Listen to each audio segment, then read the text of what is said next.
On Monday, June 8th, 1998, I was living with my mother in our village, which looked like this.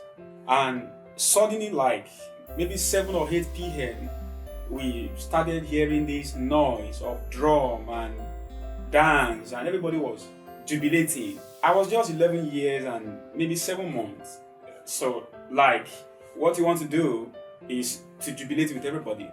Now, later we got to know that the reason why people jubilated was that the head of state of my country died. His name was A.B.U. Then what I got to understand from that is people jubilated because, this dictator is dead. So I saw that as, okay, it means now that the dictator is dead, our lives can be better. Then, another president came in, and another president came in, and another president came in. And I was growing up. After then, I left the village to the town. But listen to this. As I was growing up, I discovered that everywhere I went, everybody talked about the fact that the government is bad, the government is corrupt, and that is the reason why they are poor. And as a child, I too thought that should be reasonable. Until one day, when I was around 17, thereabout, something happened. We had a church program. So I met this guy who, was my age and borrowed me this book that is about to change my life. Now, this is the book, Maximum Achievement. And for the first time in my life, I read from this book that I have to take responsibility for my life. And that led me to the very first thing I think you must do if you must escape poverty. And that is, you put the blame on yourself. Yeah, I know this doesn't seem to make sense to a lot of people. For example, where I come from as an African, every time you hear people talking about the fact that the politicians are corrupt, all the national resources have been stolen, and their parents are poor, and they were not able to go to good schools, and a million other things. The problem about all these opinion and point is, listen, they are true, and that is what makes them to become the problem. It is actually true that the government of a country can be the reason why you are poor. For example, if they are corrupt, if they steal all the money, if whatever. It can actually be true that your parents not caring for you, your uncle not helping you to start a business, and all that can be the reason why you are poor. But if honestly you must overcome poverty and become rich, you have to get a point in your life when you put all that blame on yourself. And some people feel like, why will I do that? So let me give you a perfect analogy. Imagine yourself to be a 53 years old man.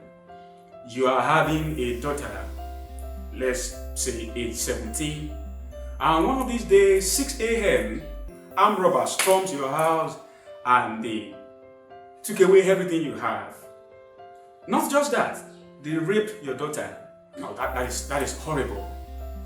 Now the question to you is, what are you going to do next?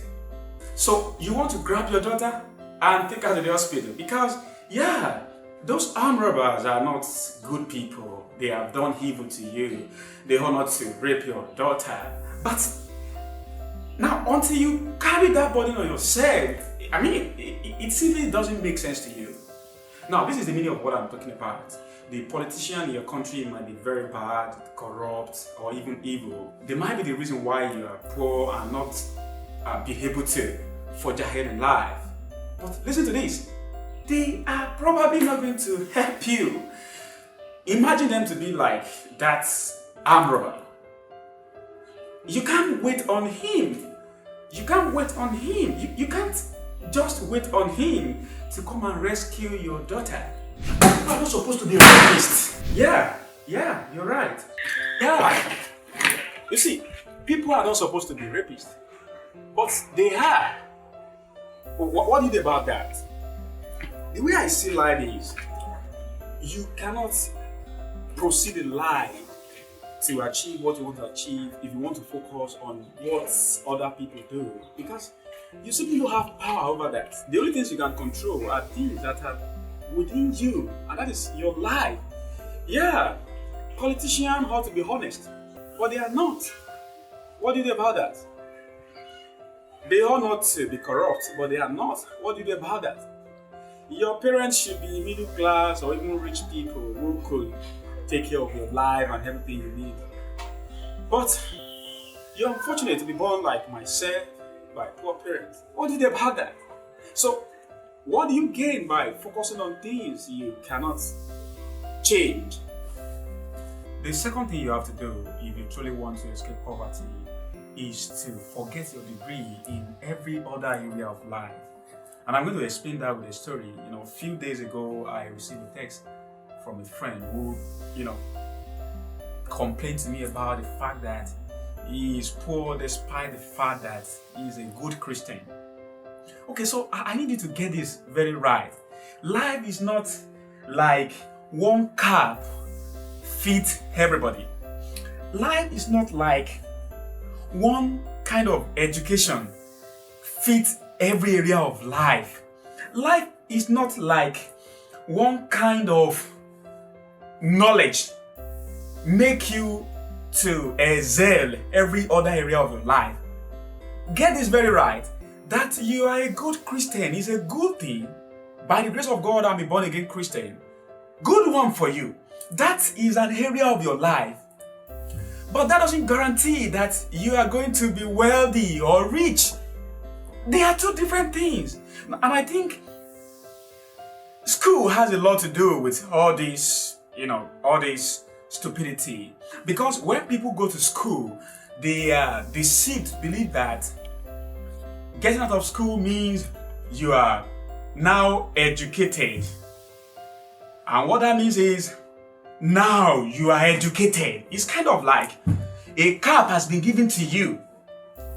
Now you can wear that cap just anywhere you go and it fits. Like, because you have BSc in chemistry now, you should have money. That doesn't seem to make sense to me. So now, if you really want to be rich, one thing you do is forget that you have degree in accounting, or you have degree in chemistry, or you have the degree in whatever. Because money is a new subject. You have to study money the way you go to school to study any other thing. And what that tells you is that you really have to sit down and learn. First, you have to figure out what other people who have made a lot of money know, do, and the way they think. Second, you have to kind of like reposition the way you think, like your mindset from the way every other person thinks, because that matters a whole lot. So here is the summary of what I'm discussing with you in this particular section. You have to see your life as kind of like a compartment. You go to school to study chemistry, good for you. You go to church to become spiritual, good for you. These two things do not guarantee that you should have money. Now, having money is a new field, and that means you have to sit down and learn how it works. The reason why this is difficult is because, yes, it is difficult. It means you might have to spend less time on social media. It means you might have to even forego some of the time you spend on YouTube. It means you might have to read when you should comfortably sit down with the television. It means you do things that are not comfortable, but that is what it is. So the third thing you want to do, if truly you want to escape poverty, is you want to sacrifice a part of your life. I know so many people don't like to hear this, but let me tell you this. The universe is very stingy. And what I mean by that is, you're never going to get something out of this place except you are really willing to throw away something for it. Growing up, I tend to understand this earlier than so many people. Wherever I have a new goal, I ask myself, what am I throwing away for this? Because that is just like common sense to me. But when I meet people, I discover it is not the way they think at all. Instead, people think they should become rich because they have been to school and because they have worked hard and stuff like that, or because they have got all this degree. No, you have to be willing to sacrifice not just your time, your sweat, but even a period of time. I mean, years. In one of my books, 30 Secret School did not teach you about to be rich. I call these a decade of error. And by a decade of error, I mean a decade where people, 10 years of people's life, where people close their eyes and decide to go for their dreams. All of the time, this means sacrificing everything and anything under the law of God. So, escaping poverty, especially if you are born by poor parents in a poor country or stuff like that, we always require that you sit down, take a sheet of paper, and make a list of things that you will sacrifice. And these things usually include the number of years and time. I know people who start business and after 6 months, 1 year, 2 years, they tell you they failed. And the reason why they fail is because of a spiritual problem in their family. No, it is because the universe is stingy. The universe is not going to give you things because you think you deserve it. No, you really have to want it so bad that you will not take something else. So, yeah, the summary of everything I've been discussing with you in this video. First, regardless of who raped your daughter, it is your responsibility to take her to the hospital.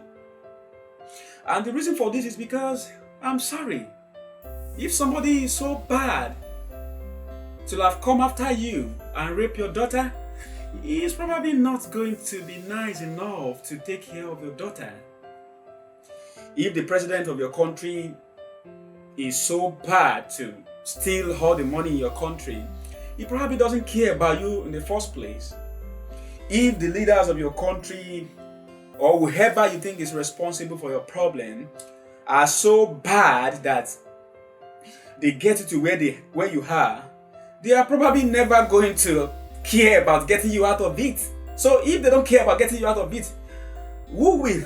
That is very important. Think about it. The second thing I discuss with you is you have to stop thinking because you are competent in a particular part of your life that should translate to another. That can be helpful, but that is not going to be a perfect translation. Take for instance, I am a spiritual person. For example, I'm a Christian. I love Jesus. I'm extremely careful about how I live my life because of Jesus. I want to die and meet God in heaven. But at the same time, I do not expect that to translate to other successes. For example, my health.